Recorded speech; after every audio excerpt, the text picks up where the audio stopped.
Joel is literally the first incarcerated person in Washington, D.C. to hold public office, but he emphasized over and over that he wouldn't be the last. He's determined to make that a reality by informing the incarcerated community of their right to vote and the need to run for office to ensure their voices are heard at all levels of government. Do you think that your campaign has inspired others who are still incarcerated, even those that may not be incarcerated but have felony records, to want to get engaged politically? Such a beautiful question. I like the way your brain thinks.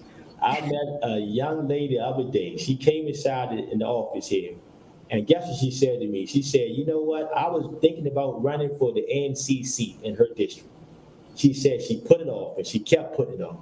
She said, "But when I saw that you won, I said, if he can do it, I can do it." Yes. And I said, right on. That's the mindset, because I'm only an vessel. That's it. I'm just a vessel being used by God's grace. And so if I can inspire anyone and not allow their past to define their future, to not allow that weight of what happened or what may be going on present in their life to stop them from living out their full potential, then I've done my job.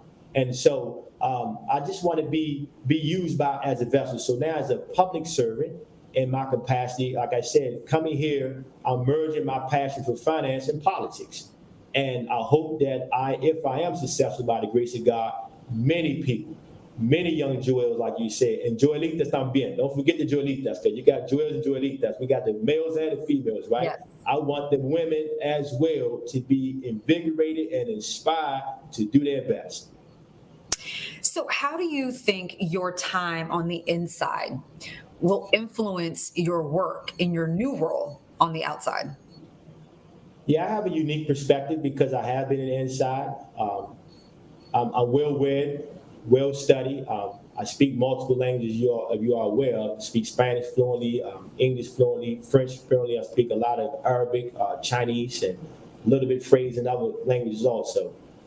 So because I have a laser sharp focus when I lock onto something. When I transition, I think that same discipline would allow me to be successful whatever I go in. But I would say this here, I can't do this on my own, right? So I look out to my team. I shout out to all my supporting cast members, everyone who wants to see me win, everyone who are helping me to do the best I can, such as what we got going on today, just being on your show. The intro was what I liked the most. Look at how the team came together and make this interview successful, right? I mean, my soul is smiling inside. I saw all those beautiful faces in those little small boxes, right? I said, this is where I belong at right here, right? So that's what success looks like for me. I can't do it on my own. It's a teamwork. There's no I in team, and together we will strive. So you're going to be released later on this year. And besides your newly elected role as commissioner, what's next for you? I mean, you still have so much life left to live. What do you want to do? What do you want to see? What do you still want to experience? I definitely want to travel. I say that right there. I've been in 16 different facilities, unfortunately, over the time I've been incarcerated. And I haven't had the opportunity to see those states outside of prison walls. Yeah. And so I want to travel. I want to travel. That's my number one thing I would say to all my people in Puerto Rico. I can't wait to go there. I've never been to PR before. That's the first place I want to go to, Puerto Rico. That's number one for me. Number two is I just wanted to see the world. I want to travel. Like I said, I'm a financial geek. I love the stock market. I can't wait to be able to have full access to financial data that keeps me sound, that keeps me peace.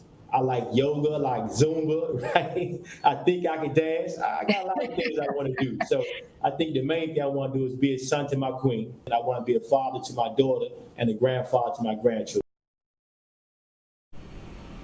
Next, the commissioner and I talked about the importance of Black representation, not just in government, but in media. Take a listen.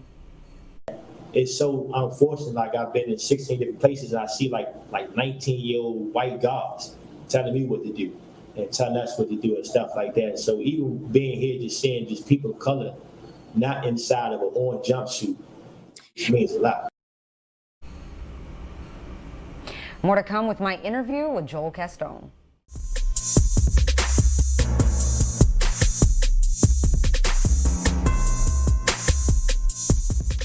Towards the end of the interview, my conversation with Joel became a bit more informal, and moment that happened when my team was making sure Joel's camera and sound were right before the interview started. He looked at all the black faces in the split screens and was so moved, said that seeing us in positions to inspire and influence really filled him with so much joy. He talked about what it was like to be in prison, where the black faces you see are mostly those in jumpsuits. That moment was so important for me because it affirmed why I joined this network. It affirmed our purpose and why we do the work we do. Stories we cover, stories like this one, centered around incarcerated people, the ones society tends to throw away. Mainstream media won't cover it. It isn't sexy enough. But more importantly, these issues just don't concern or affect them. I want to thank Commissioner Castón for honoring me with his time. I walked away from that interview having learned from his wisdom and felt inspired to do more with this platform that I've been blessed with. It's one I don't take for granted. Keep up the great work. I don't want to take up y'all time, but I just want to go on the record by saying how much I feel, and so, like I said, when I came on, I saw the faces. I'm like, look at this here. And that's the first thing I noticed when I came back here was that it's so unfortunate. Like, I've been in 16 different places and I see like 19-year-old white guards telling me what to do and telling us what to do and stuff like that. So even being here, just seeing just people of color not inside of an orange jumpsuit.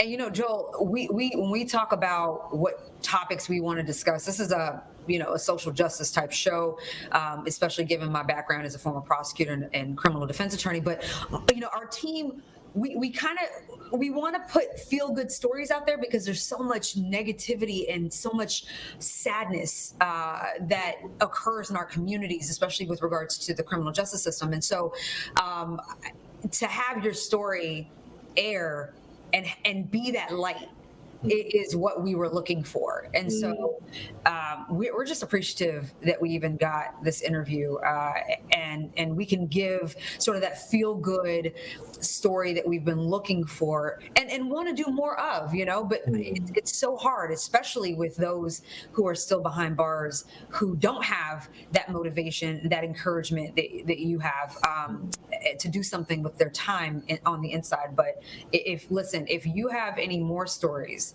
that you would love to have aired or deserves that attention, please send them our way. I mean, we're looking for those types of stories, right. Those inspiring ones. Appreciate it. I would say this here, they're like 60 of us, and I'm saying us because we like a cohort now. We grew up as kids together inside. Now we're middle-aged guys, but there's literally 60 of us, 60 plus former juvenile lifers who are now doing remarkable things in society. And so I think that's a narrative need to be told, that how here they were once problematic young men. Now they are functioning as mentors, violence interrupters, and all these wonderful sounding titles, but they're actually just making a difference. That's number one. The second thing I would say is the financial piece. What I've discovered in my personal capacity is to say I'm bilingual. I just learned French, but I'm Spanish and Black. And so what I learned, like my Spanish homies, my Black homies coming to me, watching me look at CNBC, a stock channel with only white faces on it. They're like, Joey, what you doing? Like what's going on here? Me helping them understand how to invest, because here we are with these so-called big connections from Colombia, Puerto Rico, lo que sea, whatever it is, but we don't want that. We're tired of that. We want something different, and we want a different way of living. And so what I've done was that having like investment seminars on the inside, and I got cartel guys, I got Bloods, I got Crips, I got gang members, I got all these different people coming inside of this into my seminar from a guy who was self-taught. I don't come from Wall Street. I actually come from Double Street, Southeast DC, right? To be honest. So, but nonetheless, I'm teaching them something different, and I was able to not only retain their attention, but also to give them something of substance. And so one of the things I said in my memoir, the biggest compliment I received was when one of my young guys came to me. He was the leader of the blood gang in the facility.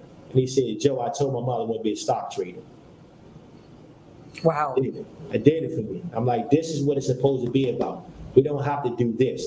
So I think that's a story that needs to be told, not so much about to get rich, quick scheme, that narrative is kind of being pushed, and which to me is like it reminds me of the dot-com era in the late '90s and the early 2000s, and that's kind of like how crypto is being stated and other things like that. Nothing wrong with it, but I just want to be cautious of that tone. But we need to have asset ownership, and so I think that's a story that really needs to be told because it eliminate intergenerational poverty caused by the absence of asset ownership. And it also just further proves that society is wrong when they try to value people based on the worst mistake of their lives. We need more stories about redemption. We need more stories about second chances. So we're definitely looking forward to telling those stories and looking to partner with you. Listen, when you get out, we would love to work with you in any way possible. So we're definitely going to be keeping an eye on you. You have a bright future, and we're definitely supportive of you here at BNC and making the case. So thank you. Thank you.